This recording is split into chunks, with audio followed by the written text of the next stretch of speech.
புதுச்சேரியில் இன்னும் சற்று நேரத்தில் தமிழக வெற்றி கழகத்தின் மக்கள் சந்திப்பு நிகழ்ச்சி தொடங்க இருக்கிறது. மைதானத்துக்கு வெளியே பாசின்றி பல்லாயிரக்கணக்கான தொண்டர்கள் சூழ்ந்திருப்பதை காட்சிகளாக நாம் பார்த்து வருகிறோம். விவரங்களை நம்முடைய செய்தியாளர் ராஜேஷ் வழங்க நாம் கேட்கலாம். ராஜேஷ், பாஸ் இல்லாதவர்களுக்கு கூட அனுமதியானது காவல்துறை தரப்பில் கொடுக்கப்பட்டு வரக்கூடிய சூழலை இப்போ வரைக்கும் எவ்வளவு தொண்டர்கள் வெளியில காத்திருக்கிறாங்க? அவர்கள் உள்ளே செல்ல அனுமதி கொடுக்கப்படுமா?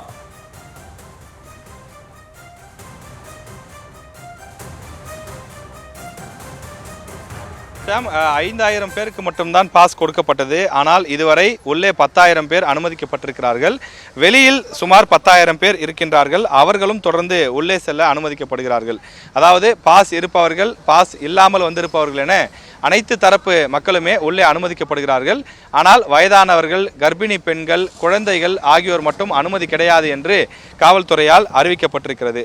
வரக்கூடிய நபர்கள் 18 வயதுக்கு மேற்பட்டவர்களாக இருக்கிறார்களா, ஆரோக்கியமான உடல்நிலையோடு இருக்கிறார்களா என்பதை மட்டும் பரிசோதனை செய்து அவர்களை உள்ளே அனுமதிக்கின்றார்கள். தொடர்ந்து இதுவரை 10,000க்கும் மேற்பட்டோர் அந்த மைதானத்திற்குள்ளே சென்றிருக்கக்கூடிய நிலையில் தொடர்ந்து மேலும் அந்த மைதானத்திற்கு செல்வதற்கு 3 பிரதான சாலைகள் இருக்கிறது. அந்த வழியாகவும் தொடர்ந்து பொதுமக்கள் வந்து கொண்டே இருக்கின்றார்கள்.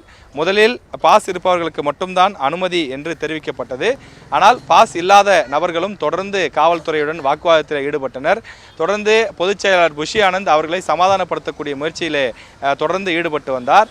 ஆனால் அவர்கள் புதுச்சேரி மாநிலத்திற்கு தமிழக வெற்றி கழகத்தின் தலைவர் விஜய் முதல் முறையாக வருகிறார், எங்கள் மாநிலத்திற்கு வரக்கூடிய அவரை பார்ப்பதற்காக நாங்கள் ஆவலோடு காத்து கொண்டிருக்கிறோம், எங்களையும் நீங்கள் கட்டாயம் அனுமதிக்க வேண்டும் என்று தொடர்ந்து கோரிக்கைகள் வைத்து வந்தனர். அதன் பிறகு புஷி ஆனந்த் சென்று காவல்துறையிடம் பேசி காவல்துறையிடம் அனுமதி பெற்று தற்போது பாஸ் இல்லாத நபர்களையும் உள்ளே அனுமதிக்கிறார்கள். இதன் காரணமாக தற்போது மைதானத்திற்குள்ளே பெருந்திரளாக கூட்டம் கூடியிருக்கின்றது. அந்த மைதானத்தை பொறுத்தவரையிலே சுமார் 20,000 பேர், 25,000 பேர் எளிதாக நின்று பார்க்கலாம். அந்த அளவுக்கு ஒரு பெரிய பிரதான மைதானம் அது.